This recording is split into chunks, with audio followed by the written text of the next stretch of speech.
तो हम पहुंच चुके हैं चंद्र प्रकाश चौधरी के घर में अहले सुबह और जानते हैं कि आज किस तरह वो चुनाव प्रचार करेंगे, कैसे बीतता है प्रत्याशियों का दिन। तो चलिए हमारे साथ। तो आज हम आपको चुनावी मैदान में दिखाएंगे कि कैसे का प्रत्याशी पसीना बहाते हैं, कैसे अपनी बात जन जन तक पहुंचाने की कोशिश करते हैं, कैसे अपना विजन लोगों तक पहुंचाने की कोशिश करते हैं।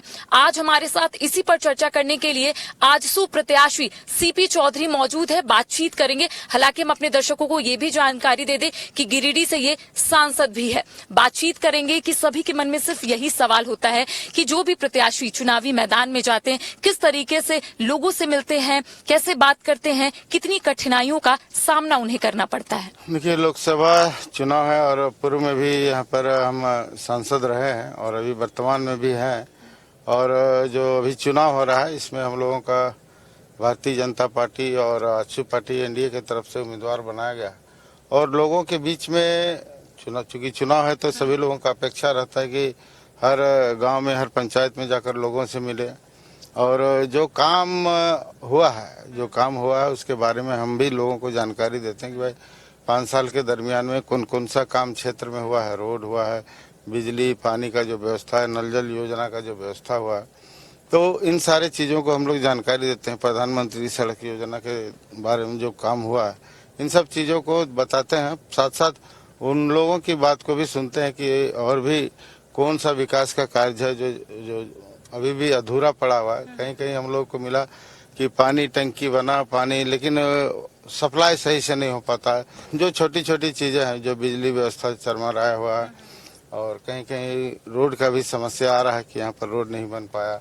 तो कोरोना काल में भी 2 साल जो हम लोग डिस्टर्ब रहे उसके चलते भी समस्या हुआ। लोगों को आश्वासन भी दे रहे हैं कि चूँकि प्रधानमंत्री नरेंद्र मोदी जी के नेतृत्व में जो देश में काम हुआ है, जो लोगों को काफ़ी विश्वास है कि उनके नेतृत्व में आज देश काफ़ी आगे बढ़ा है।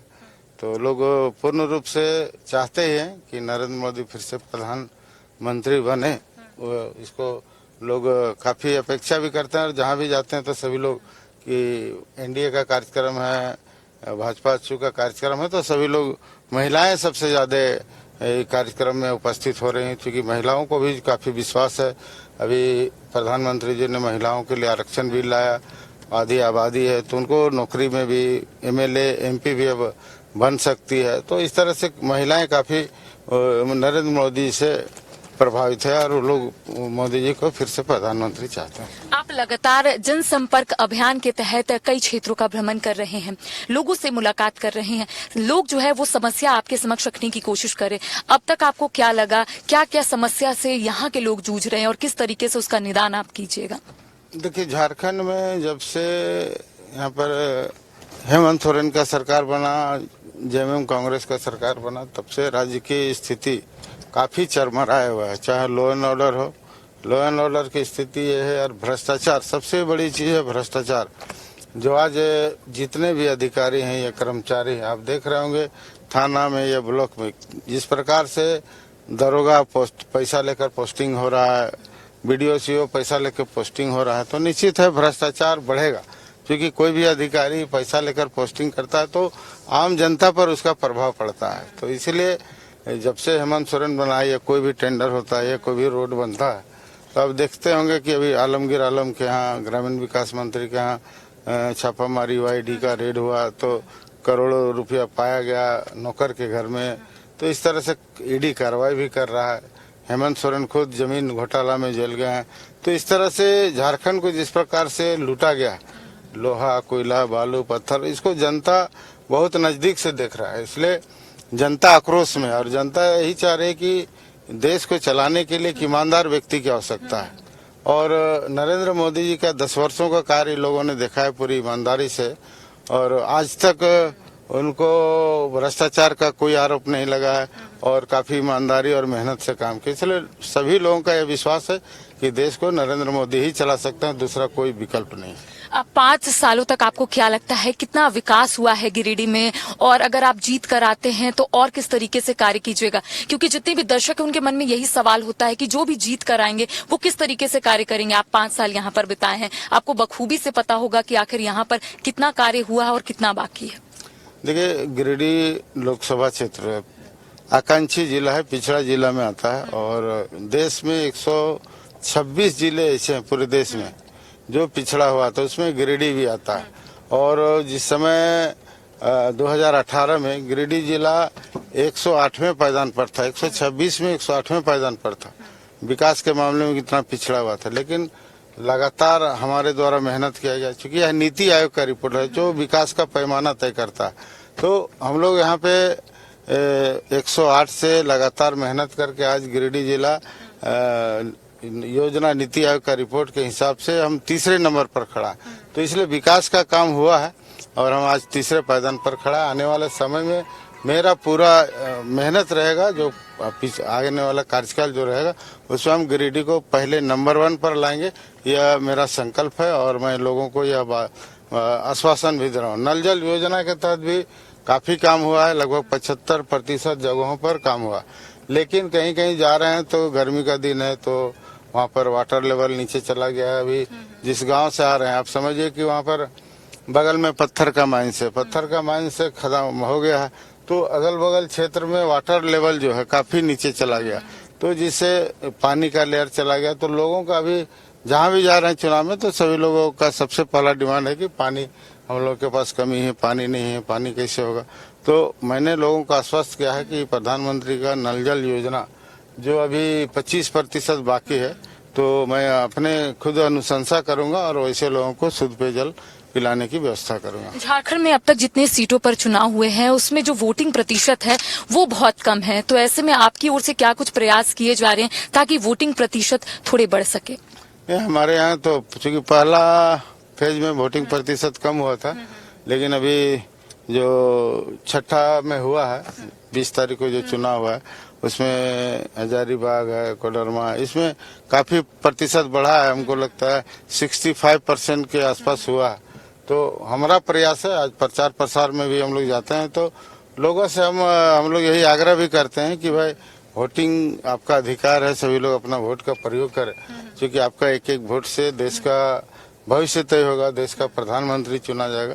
तो लोग, हमको उम्मीद है कि इस बार पिछले बार से अधिक वोट हम गिरिडीह लोकसभा क्षेत्र में परसेंटेज बढ़ाने का प्रयास करेंगे। गिरिडीह की जनता से लगातार आप मुलाकात करें, क्या लगता है कि क्या क्या मुद्दे को लेकर जनता जो है आपसे मुलाकात कर रही है या फिर आप उन तक पहुंच रहे हैं, तो कौन से ऐसे मुद्दे आपको लग रहे हैं जो रेलिवेंट है और लोग चाहते हैं कि आप जीत कर आए तो वो सबसे पहले आप काम करें?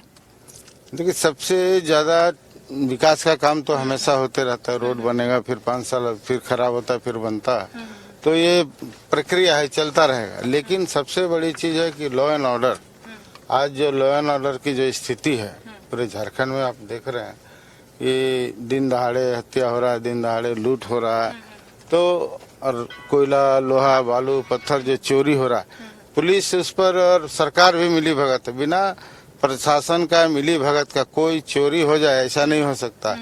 यदि चोरी हो रहा है, चोरी को बढ़ावा मिल रहा है, भ्रष्टाचार को बढ़ावा मिला है, तो निश्चित है प्रशासन और सरकार इन्वॉल्व है, तभी वो हो सकता है, अन्यथा नहीं हो सकता है। तो इसे साफ जाहिर है कि राज्य सरकार लॉ एंड ऑर्डर बिल्कुल फेल है।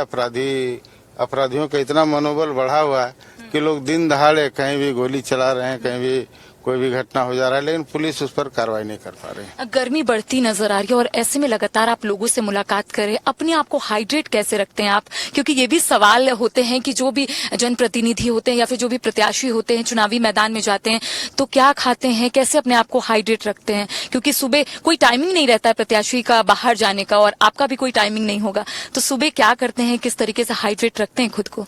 देखिए, सुबह तो हम लोग नॉर्मली 8 बजे निकल जाते हैं क्षेत्र में। कुछ लोग सुबह से ही आते हैं और नहा धोआ के हम लोग नाश्ता करते हैं। सुबह का नाश्ता तो टाइमिंग से हो पाता है, लेकिन जब हम लोग निकलते हैं, फील्ड में जाते हैं, तो कहीं उस तरह का नहीं, चूंकि कार्यकर्ताओं का इतना कार्यक्रम लंबा होता है कि बीच में खाने का भी समय नहीं मिलता है। तो कहीं कहीं कुछ भी मिल जाता है, कहीं होटल में कोई भी हल्का नाश्ता मिल गया, कुछ मिल गया, तो इसी तरह दिन में चलता रहता है। कहीं पर मौका मिलता है तो किसी कार्यकर्ता के घर में हम लोग खाना पहले से बोलते हैं तो खाना वो लोग बना के रखते हैं, तो हम लोग वहीं पर खाना खा लेते हैं। जैसे गर्मी में होता है ना कि लोग अपने आप को हाइड्रेट रखने के लिए खीरा खा लेते हैं, डाव पानी पी लेते हैं, तो क्या इसका समय आपको मिल पाता है कि आप बैठकर खीरा खा ले, अपने आप को हाइड्रेट रख ले? नहीं नहीं, वैसा नहीं। जो भी मिलता है ग्रामीण क्षेत्र में भी बहुत छोटे छोटे हमारे दुकान रहते हैं, जहाँ पर हमको लगता है कि कृषि बेल्ट है तो किसानों के क्षेत्र में रहते हैं तो खीरा मिल ही जाता है, या कोई भी इस तरह का जो खाने का सामान मिलता है तो हम लोग प्रयास करते हैं कि कुछ कुछ खाते रहें। चना मिल जाता है हम लोगों को, इस तरह से होता है। तो देखिए, इस वक्त हमारे साथ सीपी चौधरी मौजूद है, गिरिडीह से आजसू के प्रत्याशी है, और ऐसे में लगातार हम इनसे सवाल पूछेंगे। हालांकि ये अब जनसभा को संबोधित करने के लिए जा रहे।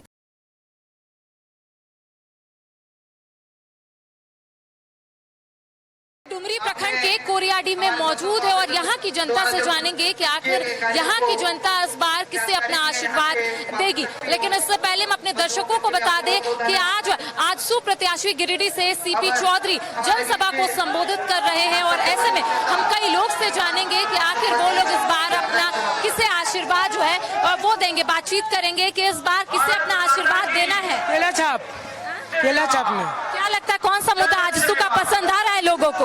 हाँ? कौन सा मुद्दा आजसू का पसंद आ रहा है लोगों को? मुद्दा यही है कि वो हम लोग के प्रति काम करते हैं, सभी लोग के प्रति काम करते हैं और सभी लोग का ध्यान देते हैं और हमेशा ध्यान देते रहते हैं। यही मुद्दा है। 5 साल में कितना विकास हो पाया है गिरिडीह का? 5 साल में बहुत सारा विकास हुआ है, इसके लिए गिनती नहीं करवा सकते। गिनती करते रहे तो रात दिन से रात हो जाएगा और रात से सुबह हो जाएगा, इसलिए गिनती नहीं करवा सकते उतना। लोग है, किसे अपना आशीर्वाद देना है इस बार, किसे वोट देना है? मोदी जी को जी। आजसू प्रत्याशी सीपी चौधरी से कितनी उम्मीद है? पूरा 100%। 5 साल में कितना विकास का कार्य हुआ? बहुत ज्यादा काम किए हैं। त्रिकोणीय मुकाबला राम महतो भी चुनावी मैदान में है, तो क्या लगता है कोई इम्पैक्ट पड़ेगा? कोई टक्कर में नहीं है, नहीं है। राम महतो भी चुनावी मैदान में है। का नाम ले रहे हैं, मदरसा और मस्जिद जाके घुटने टेक दिया। 20% वोट वालों को घुटना टेक रहा है। यहाँ प्रभु श्री राम को चाहने वाले हैं, जो जय श्री राम का चंद्रप्रकाश चौधरी को। अच्छा, जयराम महतो भी चुनावी मैदान में है, तो कुछ लगता है? उसे क्या नाम, कोई गिनती हम लोग के पास नहीं है। कितनी उम्मीद है चंद्रप्रकाश चौधरी? कितनी उम्मीद? सीपी चौधरी से कितनी उम्मीद है? पूरा फुल उम्मीद है। अब तक कितना विकास का कार्य सीपी चौधरी ने किया है? तो वही तो किया, कांग्रेस क्या किया, आज तक कुछ नहीं किया। कितनी उम्मीद है? बहुत है। लगातार जनसभा को संबोधित करे, कौन सा मुद्दा पसंद आ रहा है आजसू का, एनडीए का? मोदी जी का। क्या लगता है इस बार किस तरीके से मुकाबला देख रहे हैं गिरिडीह में? हाँ, थोड़ा मुकाबला है तीनों प्रत्याशी में, और जेएमएम और जयराम महतो और आजसू पार्टी का जो सीपी चौधरी का, तीनों का है, थोड़ा मुकाबला है तीनों में, पर सीपी चौधरी निकल रहा है। देखिए, इस वक्त हम डुमरी प्रखंड में मौजूद है और यहाँ की जनता से हम जानने की कोशिश किए कि आखिर यहाँ की जनता इस बार किसे अपना आशीर्वाद देगी। तो आपने सुना कि लोगों का कहना है कि चंद्रप्रकाश चौधरी ने विकास का कार्य किया है, तो चंद्रप्रकाश चौधरी को ही वोट करेंगे। अब हम सीधा बात करेंगे चंद्रप्रकाश चौधरी से और उनसे जानने की कोशिश करेंगे जिस तरीके से जनता का कहना है कि सांसद के तौर पर उन्होंने बहुत कार्य किया है। इस वक्त हम मौजूद है, सीपी चौधरी हमारे साथ मौजूद है। बातचीत करेंगे कि कई जनता से हमने बातचीत की, रिस्पांस अच्छा मिल रहा है, लोगों का कहना है कि आप ही विकास का कार्य करेंगे, तो किस रूप में इसे ले रहे हैं आप? देखिए, आज जो कार्यक्रम हो रहा है, आप देख रहे हैं, खुद देख रहे हैं कैसे लोगों का जन सैलाब है, और खास करके हमारी महिलाएं जो मोदी जी के प्रति उनका जो विश्वास है, क्योंकि महिलाओं को जो उन्होंने सम्मान दिया, आज सभी महिलाएं लोग पूरे उम्मीद के साथ है कि फिर से नरेंद्र मोदी जी प्रधानमंत्री बने। इसके लिए सभी लोग उत्सुकता, सभी डोर टू डोर जाकर प्रचार प्रसार भी कर रहे हैं। तो निश्चित है, गिरिडीह लोकसभा क्षेत्र पहले भी एनडीए का रहा और इस बार भी हम लोग चुनाव भारी बहुमत से जीतेंगे और नरेंद्र मोदी जी फिर से प्रधानमंत्री बने। काफी महत्वपूर्ण सवाल रहेगा।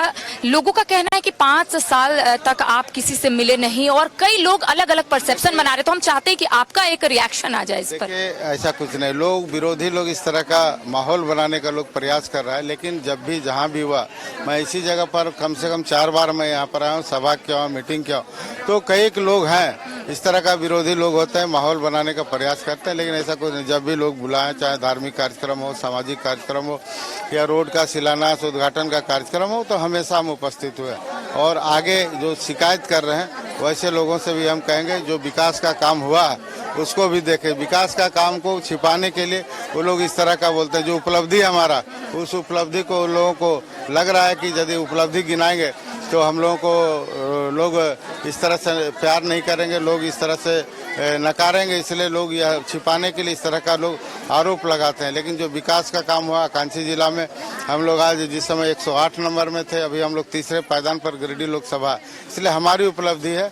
और लोग मोदी जी के लोकप्रिय हैं, जो मोदी जी की योजना है जो इनको लाभ मिल रहा, तो सभी लोग उत्सुक हैं। एक आखिरी सवाल है, त्रिकोणीय मुकाबला की बात जो है वो सामने आ रही है, आप इसको किस रूप में ले रहे हैं? क्या ये मुख्य मुकाबला है या त्रिकोणीय मुकाबला देख रहे हैं? कुछ नहीं है, चुनाव में मैदान में 16 प्रत्याशी है और 16 प्रत्याशी जा रहे हैं, लेकिन लोग, मैं तो वही पूछता हूँ जो विपक्ष के लोग हैं वो बताएं उनका प्रधानमंत्री कौन होगा, क्योंकि यह देश का चुनाव है और प्रधानमंत्री का चुनाव है। हम लोगों का सर्वमान्य नेता नरेंद्र भाई मोदी जी हैं, प्रधानमंत्री हैं, और दूसरे तरफ विपक्ष के लोग हैं जो लोग मोदी हटाओ बोल रहे हैं, उनके पास कोई ऐसा चेहरा तक अभी तक नहीं है कि कौन उनका प्रधानमंत्री बनेगा। तो वैसे घोटालेबाज लोग, लुटेरे लोग, जो विदेशी ताकत उनके पीछे काम कर रहा है कि मोदी जी को हटाने के लिए जिनको परेशानी हो रहा, तो वैसे लोग बहुत परेशान हैं। प्रत्याशी के साथ कार्यक्रम का सफर मेरे साथ यहीं तक।